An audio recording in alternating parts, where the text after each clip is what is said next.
Hello there again, friends. It's me, Benedict Arnold, and I'm back today to read you Chapter 2, Trouble is Brewing. So, in our last chapter, if you remember, we learned about the Stamp Act and what its purpose was in the colonies. Today, we're going to read about who the Sons of Liberty were, what forms of protest they had in the Boston Harbor. So, you can listen to me. Don't forget, you can also go online and listen to the audiobook or get the PDF version. Here we are, Chapter 2. Trouble is brewing.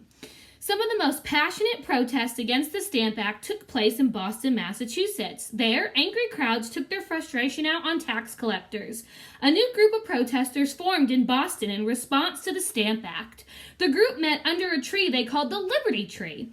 They made public speeches against taxes and the British government. They cried, "No taxation without representation." This group became known as the Sons of Liberty.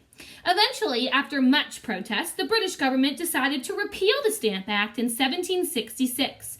Parliament eliminated the tax on paper products, but in 1767, it replaced it with other taxes, including taxes on imported goods such as tea. These taxes were officially called the Townshend Acts. Tea was a popular drink in the colonies, just as it was in Great Britain. However, many people decided they would not buy British tea if they had to pay an unfair tax, and they thought the new tax on tea was every bit as unfair as the old tax on paper. After all, the new tax had been approved by the same British Parliament in London, and there were still no representatives from the 13 colonies. Suddenly, deciding to take a sip of tea meant something more than just having a drink.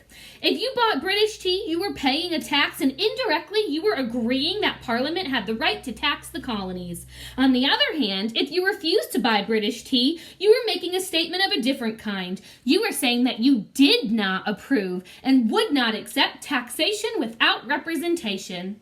Colonists who were angry about the new tax agreed not to buy British tea. They did not stop there. They also visited inns and other places that sold tea and asked the owners to stop selling it. Many establishments agreed to boycott British tea. Debates and protests about the British government's role in colonial affairs continued, especially in Boston. In 1768, in response to the protests about the new taxes, the British government sent soldiers to Boston to keep an eye on the Sons of Liberty. Because the British soldiers wore red uniforms, the colonists sometimes referred to them as redcoats or lobsterbacks. I do love a good cup of lobster. In March 1770, several Bostonians got into a tussle with a redcoat. The Bostonians surrounded the soldier and called him names. They threw snowballs at him, and some members of the crowd even threatened him with sticks and clubs. More British soldiers arrived on the scene. They ordered the Bostonians to go home, but the angry protesters refused. The situation became more serious when even more people poured into the streets. Soon, a crowd of 300 angry Bostonians was pressing in on the outnumbered British soldiers. Some of the Bostonians shouted at the soldiers, daring them to fire their guns. One of the Bostonians threw something at the soldiers. It may have been a snowball. It may have been a rock. Whatever it was, it hit one of the soldiers and knocked him down. Perhaps thinking his life was in danger, the soldier fired his musket. One of the Bostonians fought back, attacking the soldier with a club. After that, the other British soldiers responded. They fired into the crowd. When it was over, 5 people were dead. The Sons of Liberty were outraged. They began making speeches about the incident, which became known as the Boston Massacre. They insisted that the Bostonians had been protesting peacefully and the British had no reason to fire on them. One of the Sons of Liberty, a man named Paul Revere, created an engraving that showed British soldiers firing into a crowd of peaceful protesters. It was not an entirely accurate picture of what happened, but many colonists thought it was. The world's largest tea party. In December 1773, there was another incident in Boston. 3 ships loaded with tea were docked in the Boston harbor. The captains had ordered to unload the tea so it could be sold in Boston. The Sons of Liberty refused to let this happen. They had spent a lot of time convincing the people of Boston not to buy or sell British tea. There was no way they were going to let the captains unload all that tea. The Sons of Liberty demanded the captain raise anchor and sail away.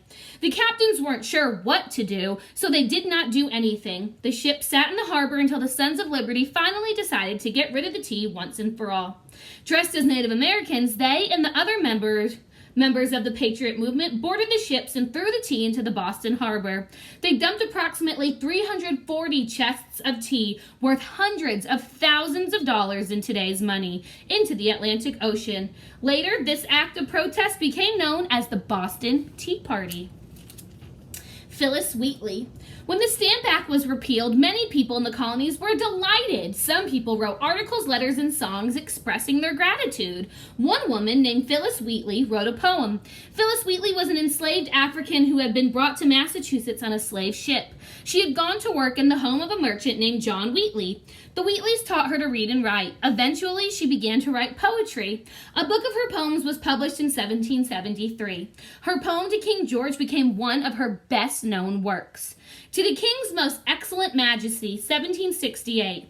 Your subjects hope, dread sire, the crown upon your brows may flourish long, and that your army may, in your God be strong. O may you scepter numerous nations sway, and all with love and readiness obey. But how shall we the British King reward?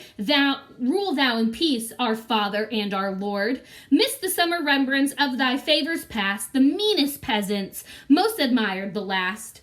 May George, beloved by all the nations round, live with the heaven's choicest Constance blessings crowned.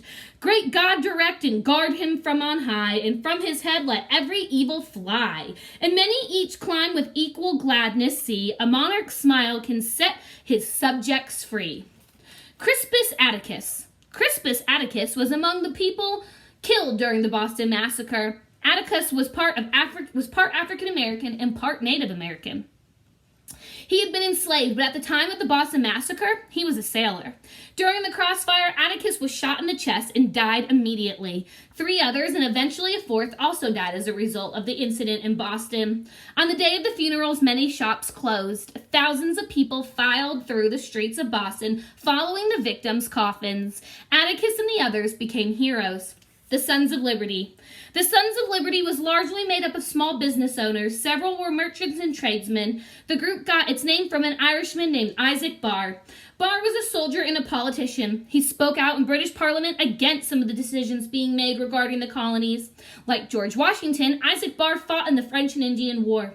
He was involved in the defeat of the French at the Battle of Quebec. He was strongly opposed to the taxes that were being imposed on the colonists.